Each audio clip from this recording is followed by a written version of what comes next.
झारखंड में नए साल के आगाज के साथ ही सियासी पारा चढ़ने लगा है और कई तरह के कयास लगाए जा रहे हैं कि क्या यहाँ पे सत्ता परिवर्तन की संभावना बढ़ गई है।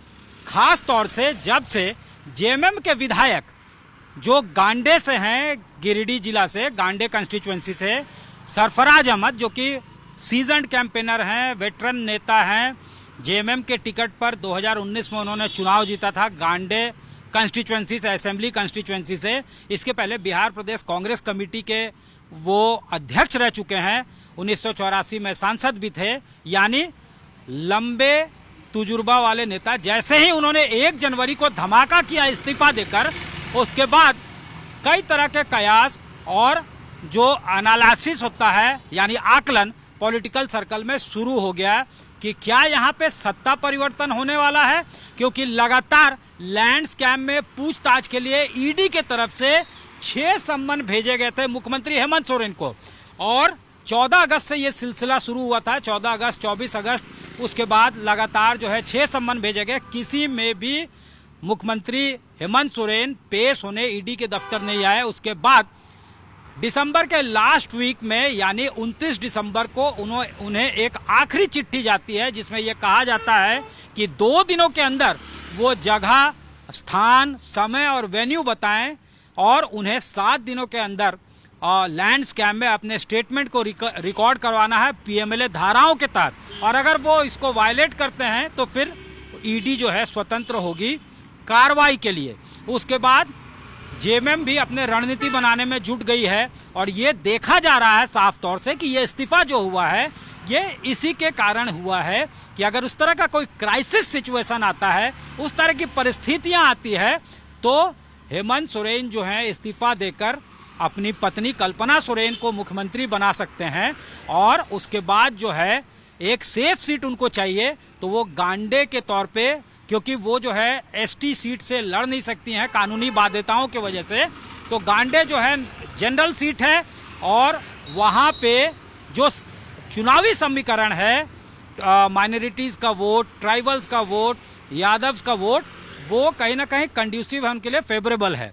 तो इन तमाम समीकरण की चर्चा जोर शोर से होने लगी है। लेकिन इस बात पे जो है जेएमएम के प्रवक्ता ने ये कहा है कि राजनीति संभावनाओं का खेल है और राजनीति में सब कुछ संभव है, किसी भी पॉसिबिलिटी को पार्टी रूल आउट नहीं करती है। और उनके बातों में अब इसलिए दम नजर आ रहा है कि हेमंत सोरेन ने तमाम घटक दलों की बैठक बुला ली है मुख्यमंत्री आवास में 3 जनवरी को शाम 4:30 बजे से।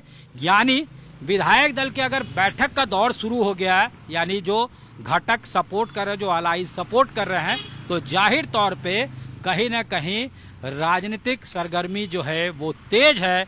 और ये जो कयास लगाए जा रहे हैं उसमें दम है कि चेंज ऑफ गार्ड यानी सत्ता परिवर्तन देखने को मिल सकता है।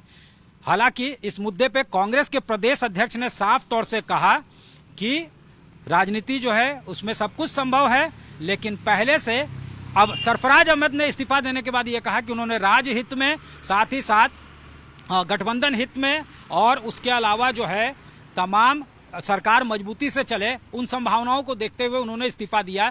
आज तक को उन्होंने फोन पे बताया। इसके बाद जो है अब जो है विधायक दलों की बैठक यानी घटक विधायक दलों की बैठक 3 जनवरी को रख दी जाती है। उधर बीजेपी अब इसके विरोध में उतर चुका है।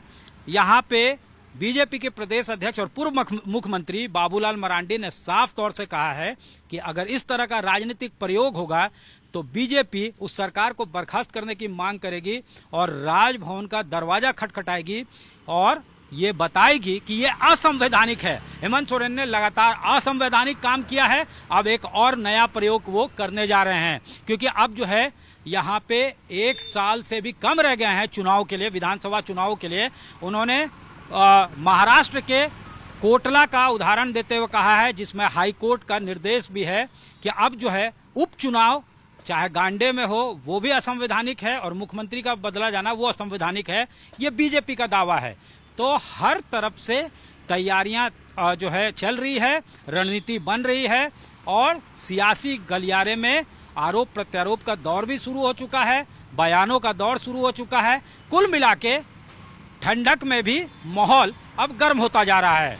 कैमरामैन राकेश तिवारी के साथ सत्यजीत कुमार, रांची आज तक।